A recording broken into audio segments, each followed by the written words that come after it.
Welcome everybody to our final live stream talk of this Design Futures Lab. And I'm really happy to have my friend and incredible artist Violeta with us. Violeta's, well, she's always in different places in the world. She's often in Australia. Right now she's in Bolivia, I believe.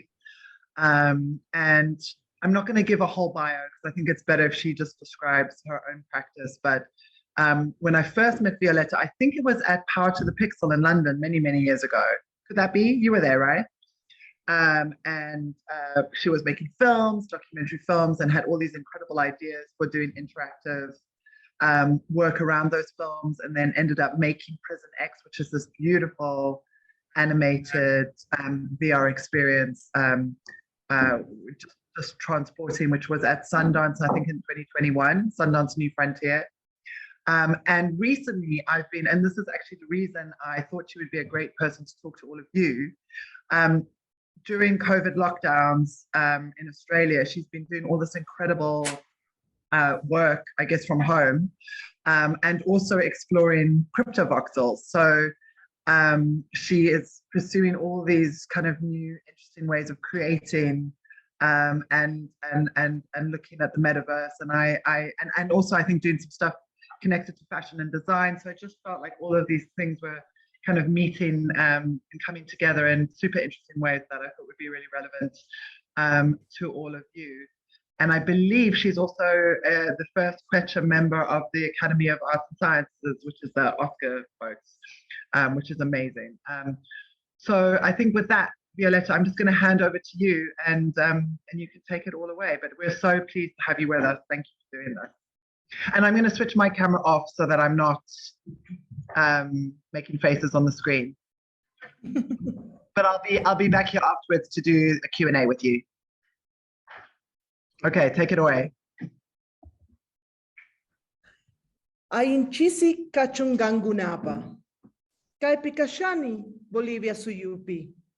Gangunapa kachun hatun napanguyguy. Kai Pachamama Paigunata Ayuspata. I would also like to pay my respect to the ancestors in South Africa. They were, are, and forever be the guardians of the land. I'll share my screen.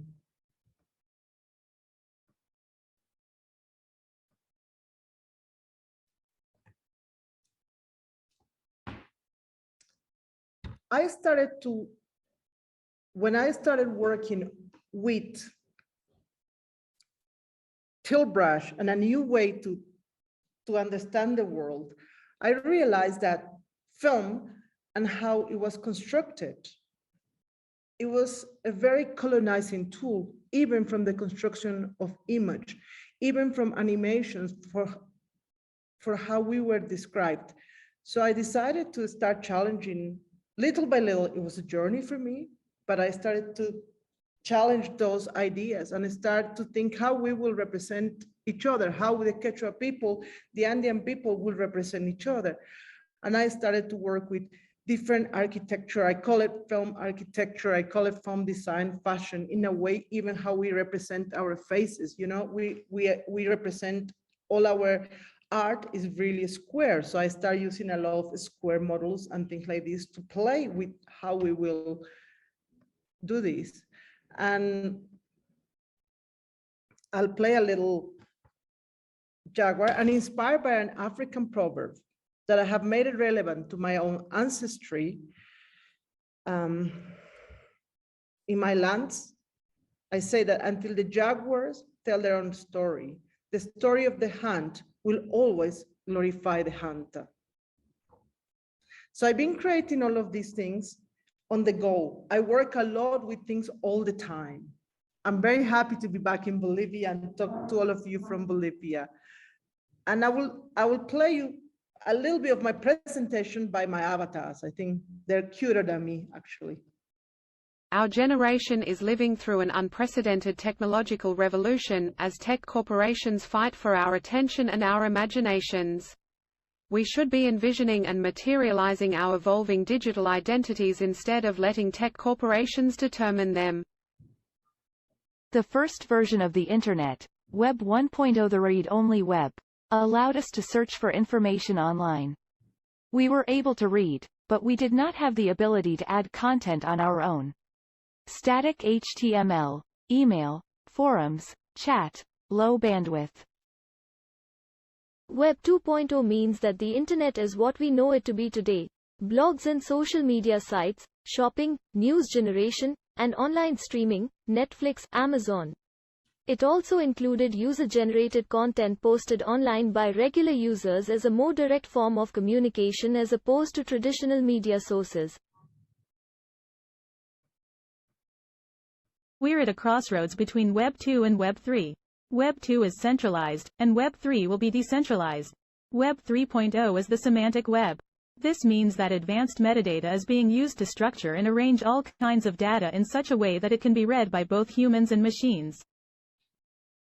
The pillars of Web 3.0 are artificial intelligence and decentralized networks, because data is distributed to the edges and into the hands of the people who own it, empowering them to own their data and determine how it can be shared.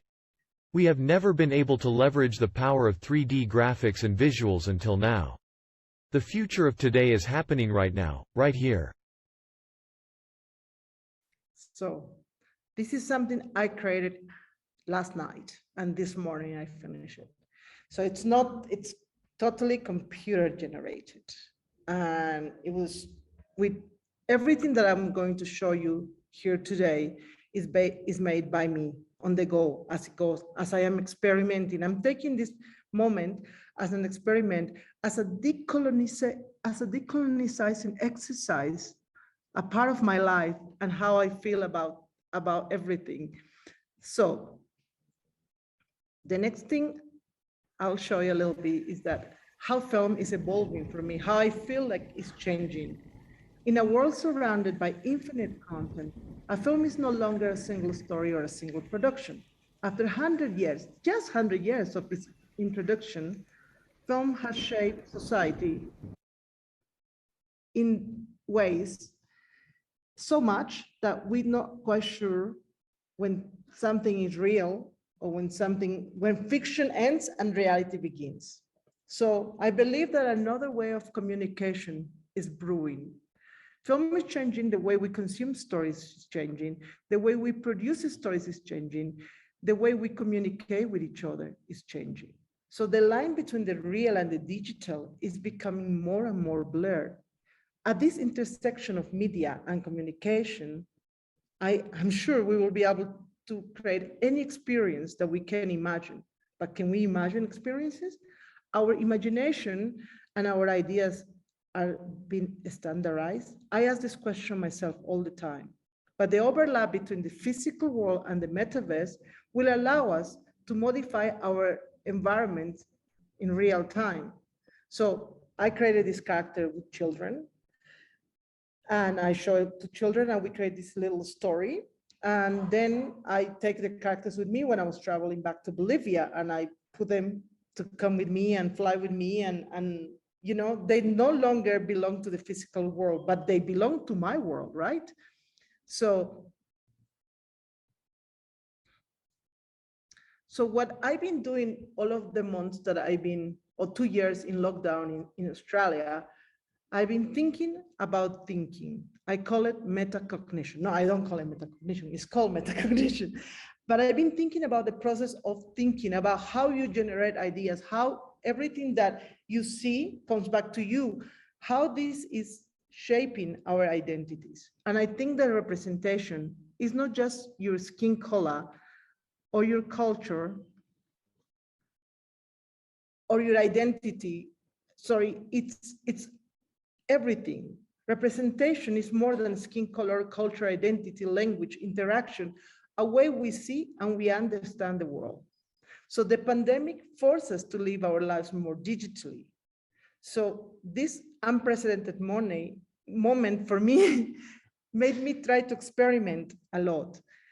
And this is a little thing that I achieved. And we did it. When I did my first capture. myself, and I was able to put myself in AR and in VR within few hours. So for me, I felt that I am speechless, really. I felt that I was speechless that day. Today. So for me, that moment, it changed how I was relating to everything. So I didn't have to relate on avatars created for me. I didn't have to relate on avatars that I had to create from zero, but I could start with my own self. And that was a game changer to see about representation and my own reality. I like myself. I don't want to sometimes be represented by something else. Sometimes I do. And when I do, I don't identify myself with these cyborgs and these ideas, because I think the future, it could be much better if we create a future. So this is something that I created while I was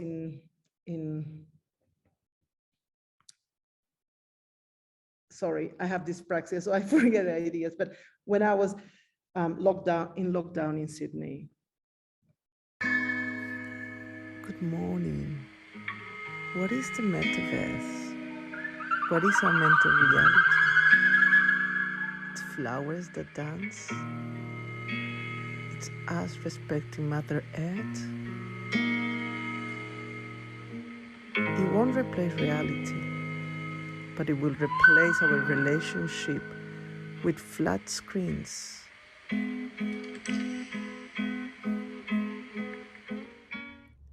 I am living inside a dream.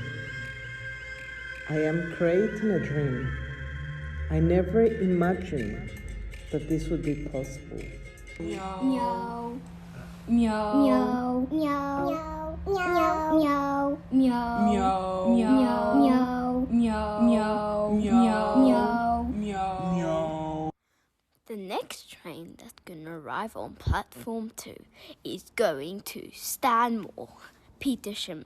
There's a flower that escaped the city. We need to save her. Her looks are very magnificent, but there's a little problem. She can easily trick you, so then you'll think that's not her. So very carefully bring it to us. Freedom is dangerous. Waratah doesn't really understand the concept of this place. Plastic to wrap up food, plastic bottles to sell water. This is really beyond her imagination. And she looks to a blonde guy there. It's done. And she looks at him and says, "What are you doing?" Si Diego Rivera sería una flor, yo creo que sería un cartucho panzón, un cartucho gordo y panzón, como le decía la Frida Kahlo. Entropy's lover. She's a librarian during the day, but in the nights, she holds a secret.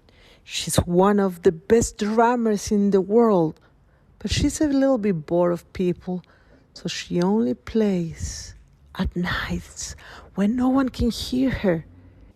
Pink Eyes started dancing at the age of 3 in Sydney, where she attended a Newtown High School of the Performing Arts. Her dream is to play the piano, but there is a little detail. She has no fingers, oh no. Her last boyfriend was a barista, but he was more interested in an introduced flower called rose. It's a wonderful day. There's a lot of things to do. Oh, thank you, right? I look so cool. Oh, bonjour, ma chérie. T'es si belle, toi aussi. J'adore ces petites affaires sur toi. Oh, t'inquiète pas. Toi, t'es vraiment magnifique. Oh, thank you. I love your dress. Oh.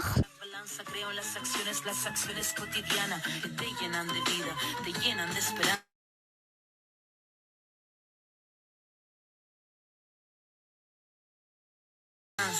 En lo tocado rutinas bellas. So I created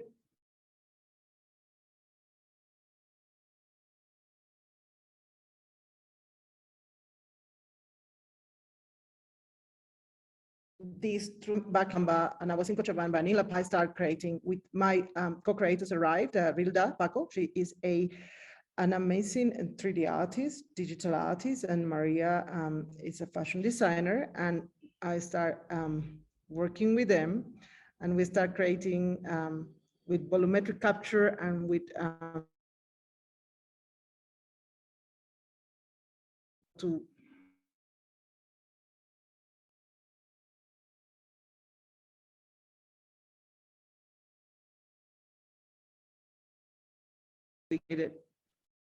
So we made Rilda, she's using a pollera, we're designing our own identity. Well, we're not designing, these identities exist.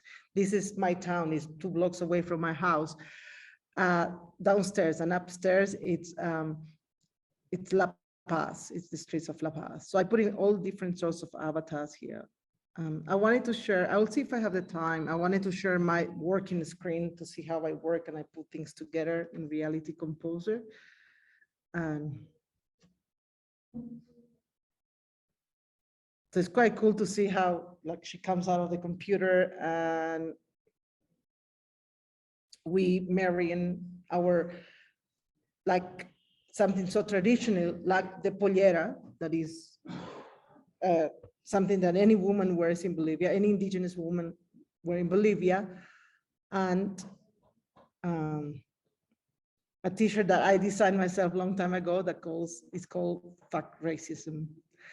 So through augmented reality, we can bring the digital world into the physical one, and finding the balance between virtual and physical reality will be an important, I think that for me will be the most important design challenge over the next few years while we fight against this standardization. So I don't want to create the same stuff that everybody, a pre-made world. A pre-made world is very good and very cool to communicate, but it's not very cool for me for self-representation while I search for my identity. So as Ingrid said, in 2021, we premiered Prison X in Sundance. And Prison X was an immersive and an interactive VR experience. And I want to say that by the time I didn't know anything when I started this project about 3D, about VR or XR or artificial intelligence or nothing that I'm working with today. So I made films, like I filmed. But then I realized that even that construction of the 3-act structure was colonialistic way of seeing myself. And for me, this gave me the opportunity to, I don't know, to go further and to understand my own process. So Prison X is the foundation of the Cholaverse, the Neo-Andean metaverse.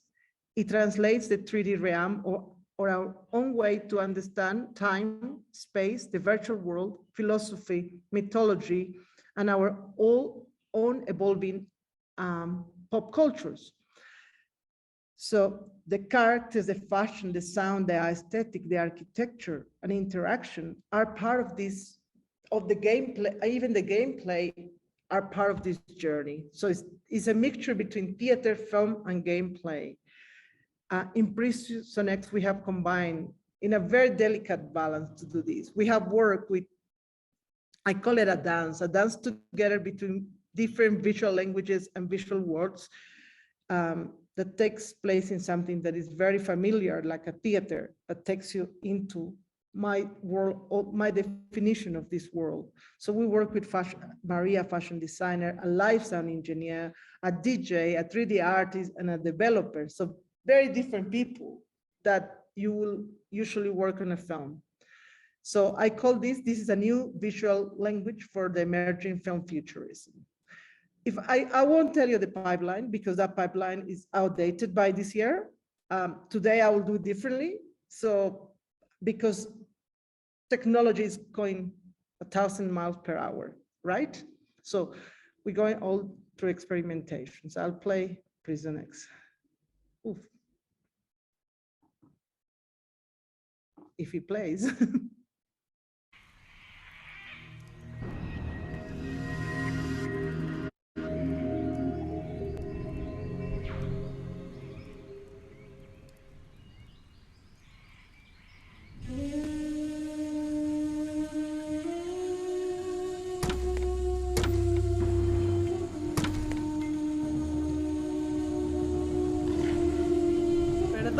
Perdón, sorry.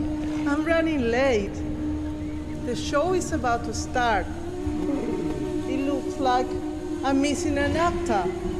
You, hola, sí, tú. I'm talking to you. Can you please play Inti? Can you please put on his mask? It's behind you. Wonderful. Now you're Inti, the sun.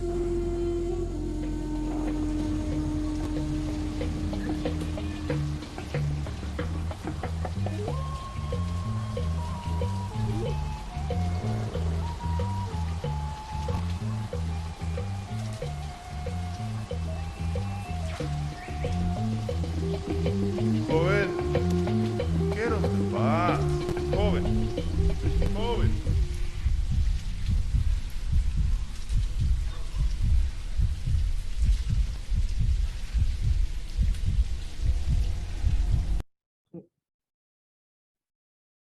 Sorry. Sorry, my bad. I don't know. So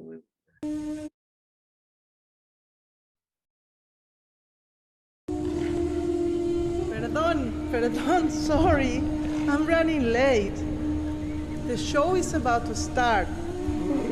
It looks like I'm missing an actor.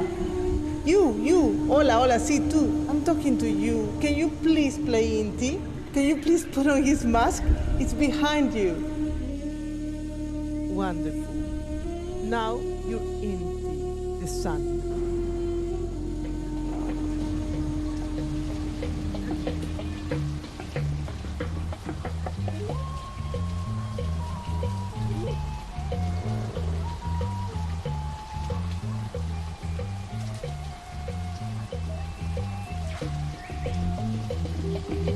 Joven, ¿qué no te pasa?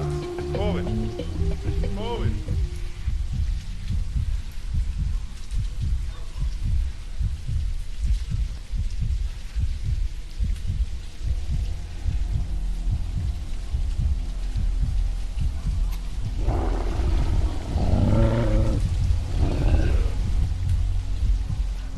In the blink of an eye, your freedom is taken away.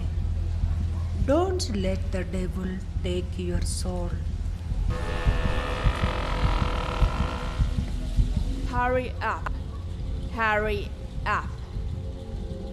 You were then caught on the Argentinian border with 2 kilos of La Blanca, that white powder called cocaine.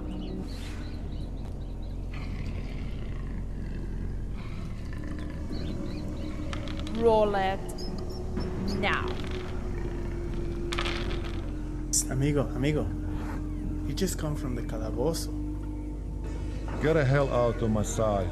You are lower than the rats.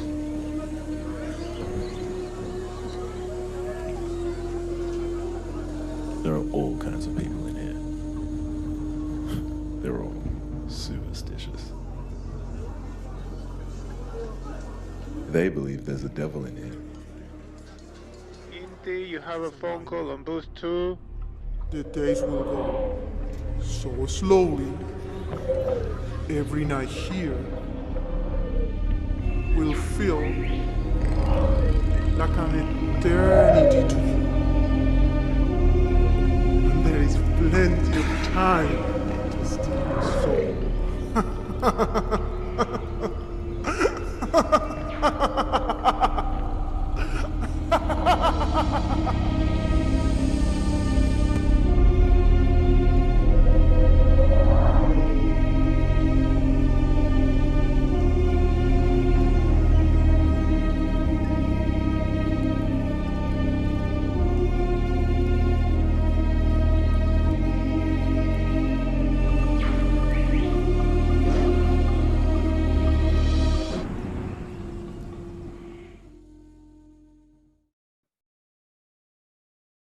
So, for me, it was very important, as I said before, to create our own identity.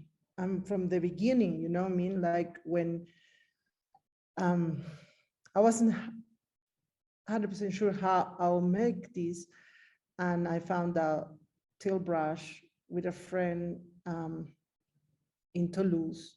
And when he showed me, I knew that that was the way to do it, because I was really precise and strong about identity and how we will draw ourselves and we'll identify ourselves, and we will use pretty much our own popular culture. In Bolivia, Quechua people, Andean people, our culture doesn't need to live in a museum. It's alive on the streets and evolves. And we work a lot with colors. You know, when I brought into Maria, the fashion designer that I found her in Berlin, or I stalked her. I think I went and followed her everywhere to find her, because I knew that she would understand what I was looking for. And I will find also Rilda, an artist that won't have to copy anything, that won't have to go and search ideas or photographs, that I will say to her, make me someone like Killa, a young Quechua woman like me or like you, and she will make it without having the need to research, because a skill for me is something that you learn, but identity and talent, you don't, you have it, and imagination, you have it. You can't learn that. And trying to copy that, and I feel like that's a cultural theft from other cultures, so it had to be mine.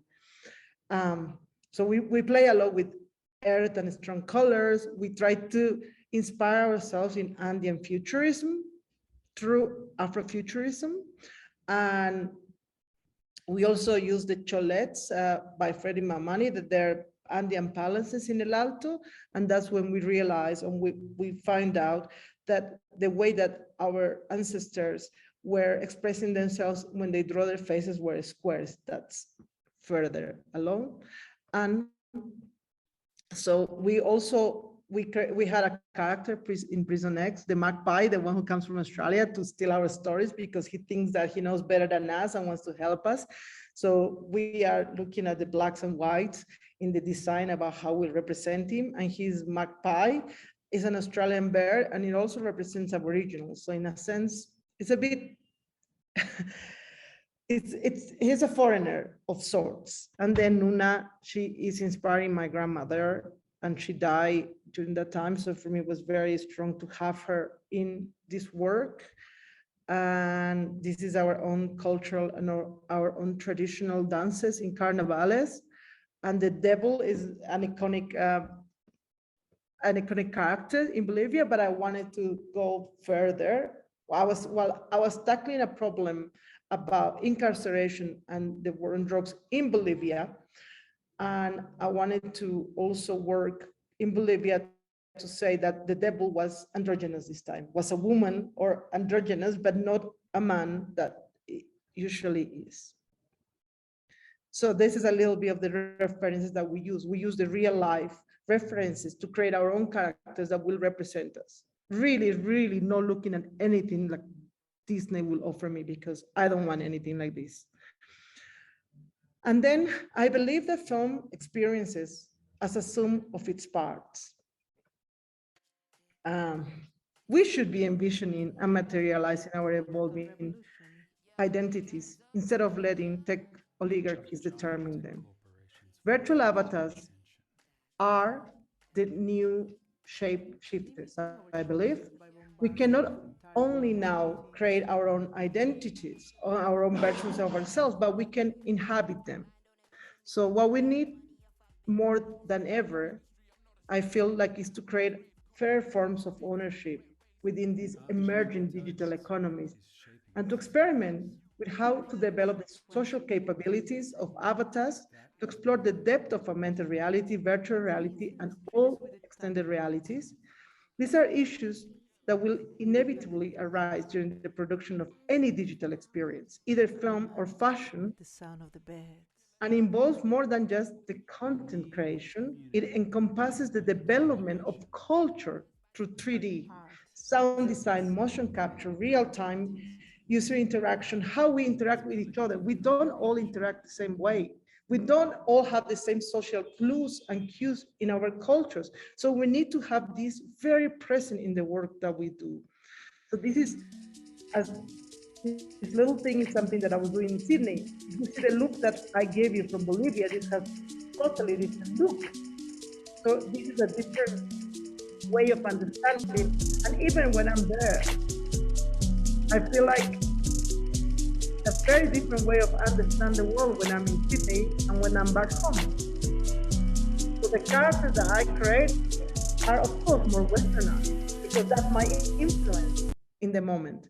So this is, I brought her when I brought my avatar from Ready Player Me, but I like the avatars, but I still have to make it my own. So I designed all my clothes and I redressed myself and I took her out of Ready Player Me and I created even the glasses and I put other clothes because I don't like, I think they're wonderful, but I didn't want to use them. And yesterday I trapped Rilda in a bottle. I want to trap my grandparents in a bottle. I had this idea for a very long time, but you know, I trapped Rilda in a bottle. And so these are two clips that supposed to play at the same time, but I can't. So I came back to Bolivia, and as you can see in Prison X, all the reality is here. This is the carnival here. I just found the other day. And as you can see it's all the references who I am are here. So, and I could only work with a Bolivian team to do this. This is something that happens every year in carnivals, in Urcupiña, in every traditional party.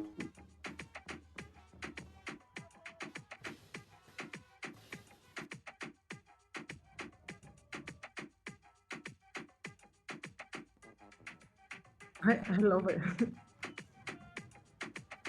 You know, I'm quite proud about the evolution of my culture also, even though after surviving a genocide, and how we even take Michael Jackson and make it our own. And I'm also working with Maria and Rilda on as the Chola Verso. The Chola Verso, as Maria is a fashion designer, we're working with Marvelous Designer, and we're working to create these different, these clothes Maria has in her store in Berlin. And we are also inspiring ourselves to go with this in the beginning, I had to be simple. Now we are learning more and more. As I said, I'm the one who wants to be doing this work, and Maria too. We don't want to get somebody else to do it for us because then we're not gonna learn. So this is our journey. And yeah, it's beautiful. We can use it in any avatar. So we're quite proud of what we achieve. And you can buy it in Maria's store in Berlin too.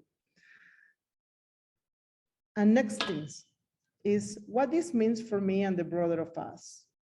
Me, I'm gonna talk as a filmmaker, as an artist. I'm all my life I've been a filmmaker, so it's a little bit hard to walk away from it. Of course, I'm not walking away because I believe in the future of film and film futurism.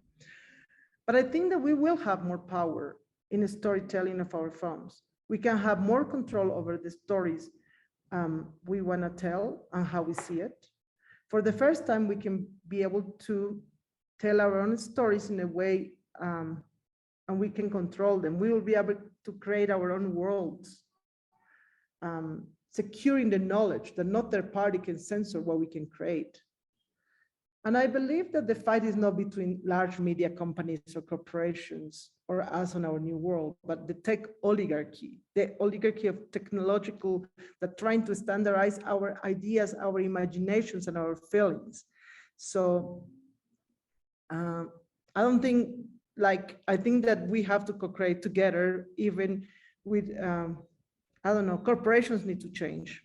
But this is not a battle between large media corporations and independent studios, but who will tell their stories? Who will decide for ourselves what a story should look like? And it's not about, artificial intelligence or decentralized networks, but what it can represent. Today, when I did these avatars, in the beginning, who helped me to present, I couldn't find ones who have a Bolivian or a Spanish accent. How lame, right? So we need to start creating all of this. We need to start feeding into these so we can create and we can survive with our own identities, you know? Because this, for me, it is about self-sovereign identity, and the end game will be creative sovereignty. But it can go either way, because tech oligarchs are driving culture and defining laws at the moment. So it really, it's quite complex, but it's in our hands to see what we want to do, right? And now I'll talk a little bit about how film is changing, how fashion is changing, how we communicate with each other is changing. And I think we're going from single creation to building a digital memory. So the most important skills that I feel to develop are critical thinking, to forge an ethical framework. The ownership of your content, your IP, is key. And the key is not just what we can create, but what others can create on top of what we create. So I took this little spectrum of authorship from Ken Bai, who is an XR oral historian, and again, I made it my own. And he talks about the author narrative and the generative narrative, and how we're going to go from the cat in a traditional film, the character of an event of a person or culture is revealed. But when we do generative narrative, the character of the interactor is revealed. So in the author narrative, the person who participates or watches has no agency or impact on the story. But in the generative narrative, it will have an impact in the story. And it's already happening in Web 2. Like, I came to Bolivia and I did this little video on the 8M and the protest.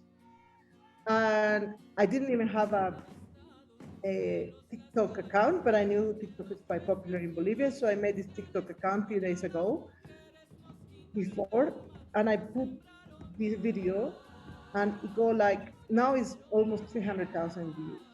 And it created a massive, intense debate, and people are using it to create double duets and everything. So are building over what I build.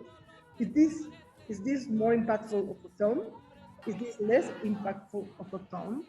The fashion of these girls that use there is quite amazing. The way that they represent themselves is amazing. So I think that's how I feel like we're changing, and everything is building on the top of what others build. So from fully traditional story, I was a fully traditional storyteller, to create interactive stories, to create stories with multiple endings, to branching path stories, open-ended stories, and my aim will be to create fully community-driven stories. And I'm about to finish, so I have time for questions. So I believe that XR is giving us the possibility to look into colonization at a meta level. It is scary too. It can go either way. And how hard, like, I don't have the same access to technology here in Bolivia that I have in Australia, right? And I am very conscious about that too. In February 2021, we founded CoXYZ, a co-creation studio that experiments with VR, AR, XR, AI to create the neon, the metaverse, the cholaverse.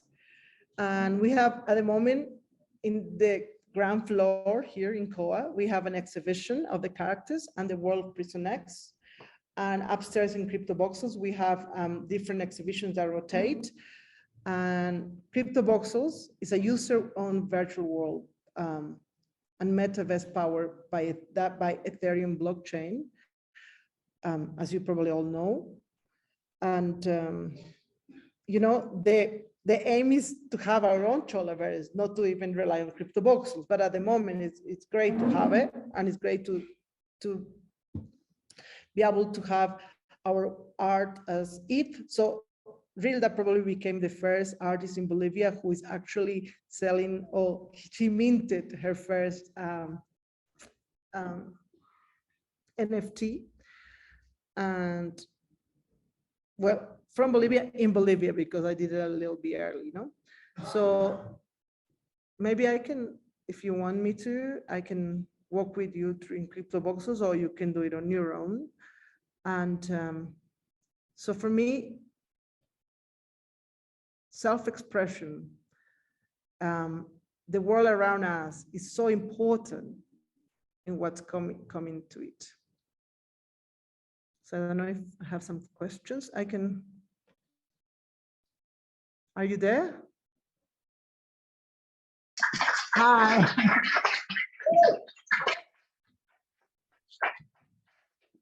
We are here. Sorry, I was just moving my chair. Thank you, Violeta. That was it was beautiful to see your work, and so nice to see it actually all in one place. I feel like I've been watching you across the web with all of these amazing expressions, and it's really nice to see it like this, actually. I'm sure people do have questions, and actually probably a lot of people don't know Cryptovoxels because it's a really mixed group in terms of who's been hanging out in the metaverse forever and who hasn't. So actually, maybe just before we go to that first question, do you can you just maybe just talk a little bit about why you chose Cryptovoxels as opposed to, because I know there's all these, like, what was it about Cryptovoxels in particular that drew you to it, or was it just like the first world you discovered? No, it felt first that it felt really more a place for artists than the other places. It was very easy to build. You didn't need to, like, you could go in the world and build. Now it's even easier, but all of the other worlds were really complicated and hard to build, and you needed to do like a lot more. And Cryptovoxels felt natural in a way because it had a lot of artists. It was easy to build, and because we got inside. So Cryptovoxels, it's me and Rilda and Maria and Rolly and Dan. So we got together, and at the time we pay a very good price. It wasn't very expensive. It wasn't very expensive. We could get a good piece of land, solid, to be able to build this gallery. And we all could build at the same time. So I think that was something that we did, this cholet in Cryptovoxels, or this idea of a cholet in Cryptovoxels. And that was the thing. I could probably share my screen. Let me see. And oh, I don't know. It's quite cool, like, because the way that we go to parties, we meet each other there, we work with each other inside is quite cool. So it feels right. Let's see if I can. Yeah, do you want to see there? Okay. I'm just going to mute myself again just because there's background noise. We'll go to, this is Koa. So we go inside Cryptovoxels now. Oof. I'm gonna.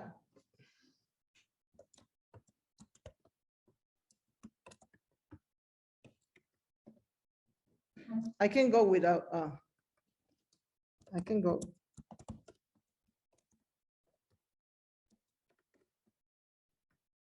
I don't know why.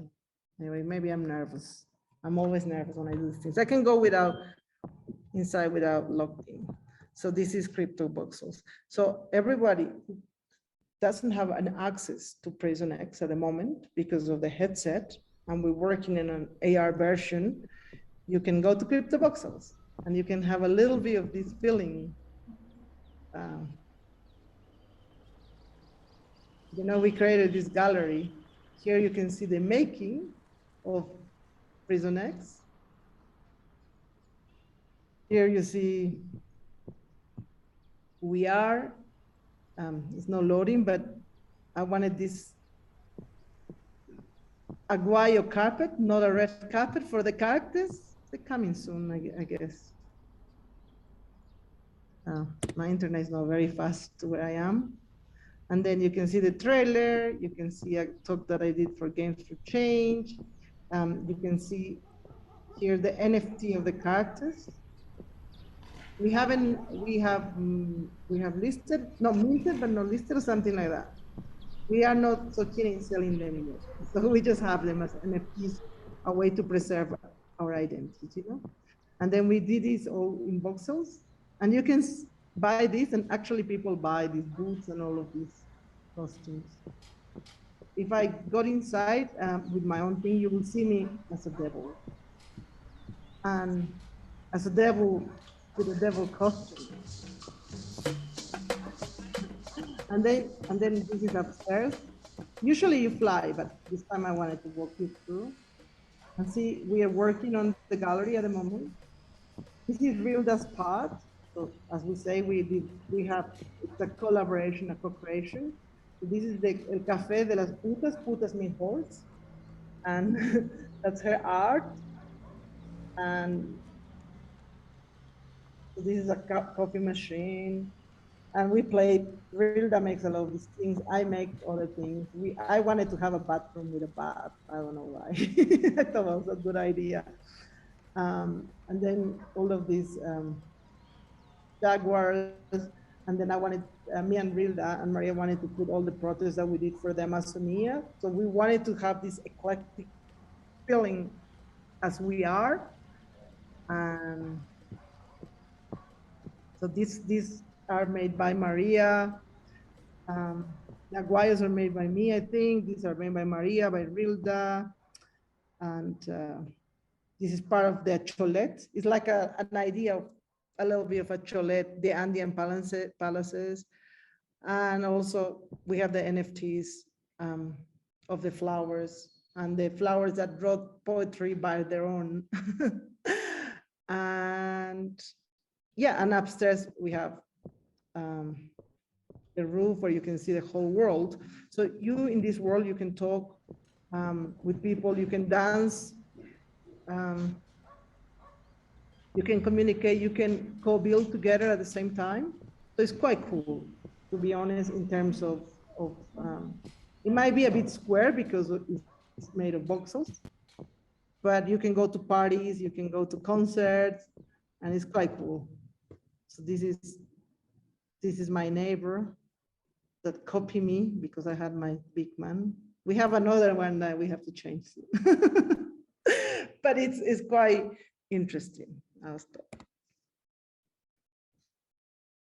That's super cool. Thank you for taking us into that world. It was really, I've never been into Cryptovoxels, so I was really, I've always wondered what you were doing in there. Do you want to come up and ask a question here? I think it's easier.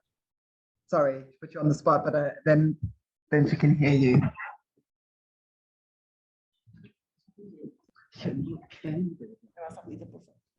Fangle on screen. Oh my gosh.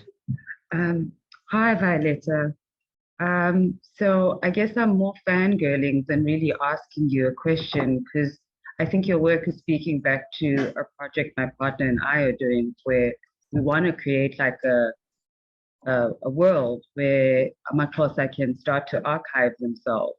And that's essentially what I'm seeing on the screen here. You've created something that is just so unique to your positionality, your languages, your histories. And I'm just wondering, I guess maybe I want you to go into more details of like conflicts that you might have experienced in trying to create this metaverse, and maybe bridging the gap between the real and the metaverse. Like, what sort of complications have you experienced that maybe challenge you in terms of like the values that you are bringing into this metaverse space, and how do they contradict like what is sacred and what maybe shouldn't be there, and what you feel actually should be there because it's worthy of being saved there.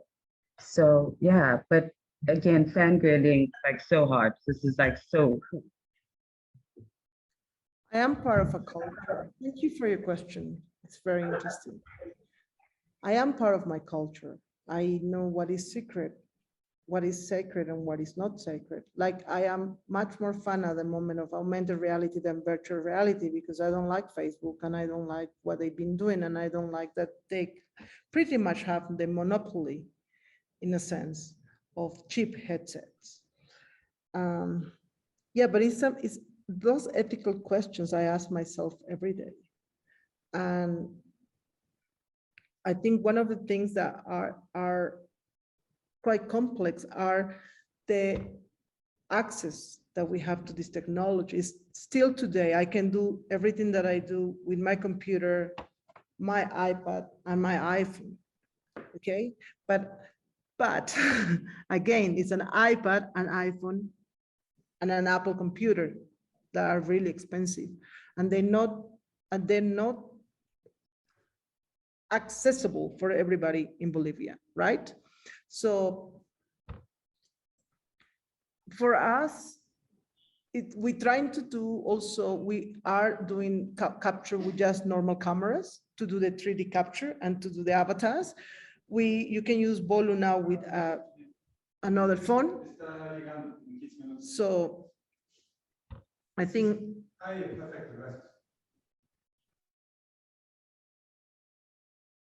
sorry. And so I think those are the challenges, the access to technology, and you have to ask yourself these questions, these ethical questions all the time. The difference with my culture is that everything that I show you is something that you can come and see it anytime in Bolivia. When I am very critical about trying to recreate things like ayahuasca that are very sacred for us. And I'm very, very critical of a lot of foreigners, or even to try to recreate those kind of experiences that are sacred. So I know that line, I know that limit, right? And I think that I feel that if we don't create a Cholaverse and we don't set up our limits, others will come and try to do it for us like it's done with film, right? I don't want the remains of Machu Picchu or the remains of our own traditional sites to become and taken away and scan it and make stories, because that's what's happening. I like it or I don't like it. That's the reality. I don't want them to be then used by others and represented by others. So that's why I am in a way critical, but in another way, I cannot go back in time. So at least I wanna have the chance to represent myself and give the chance to all the artists around me. Awesome, thank you. Another question coming, so we're just doing this so that they can ask you directly. Hi, Violeta.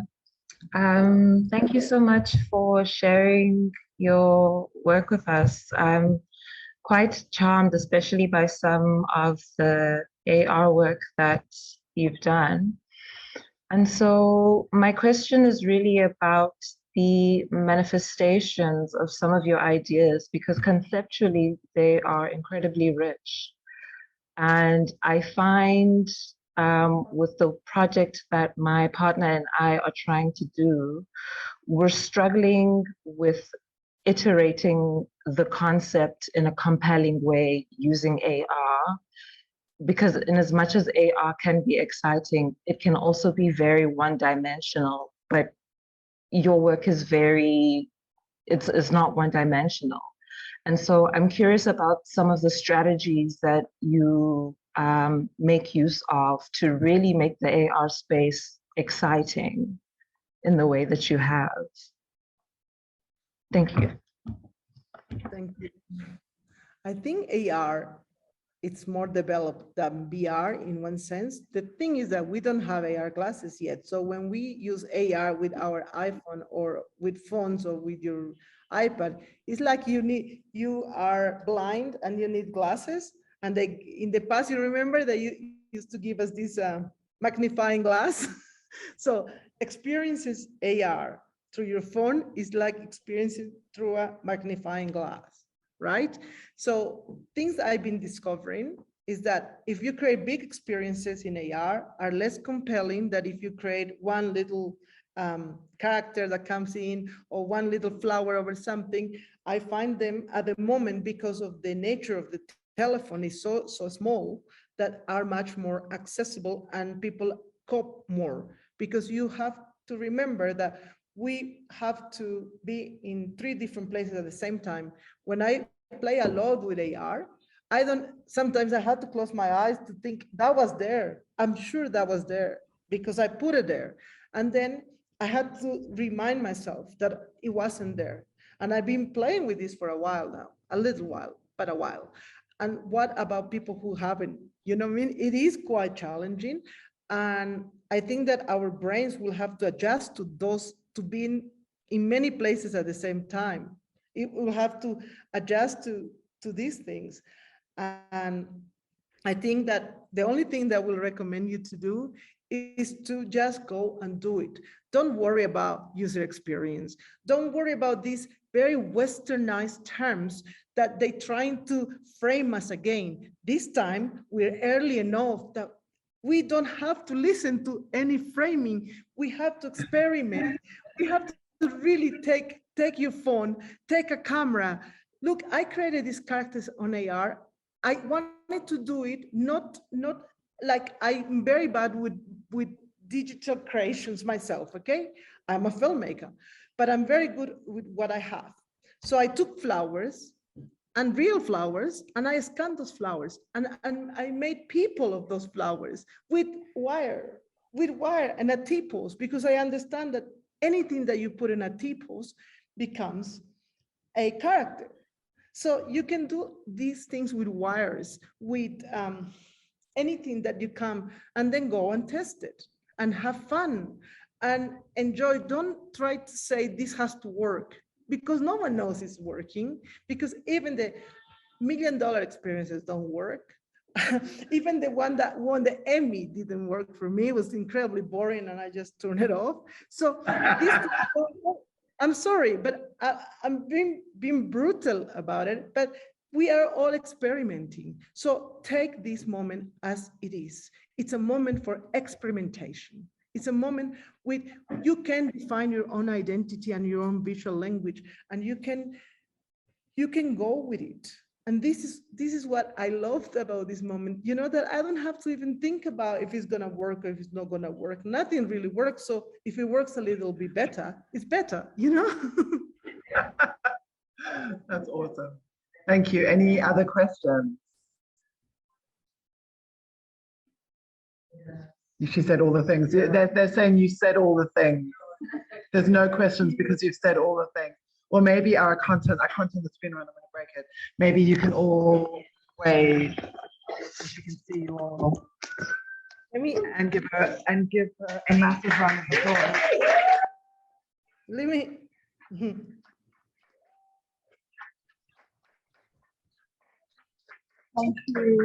Thank you so much.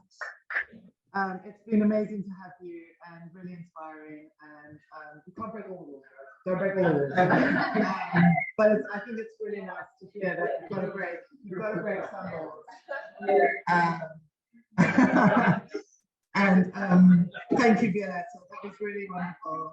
I think you've got a lot of fans in the audience. Bye. Thank you.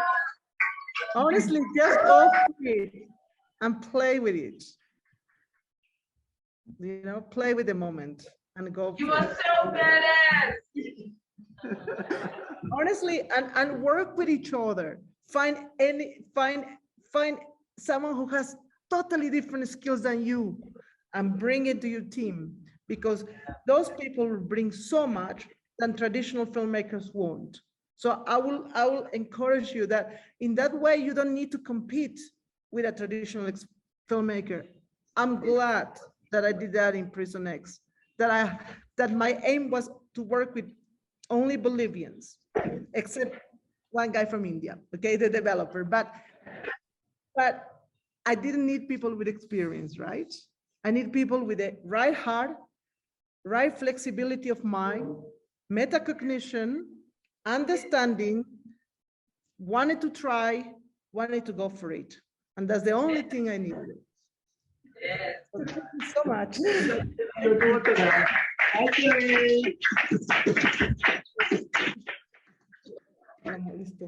Oh.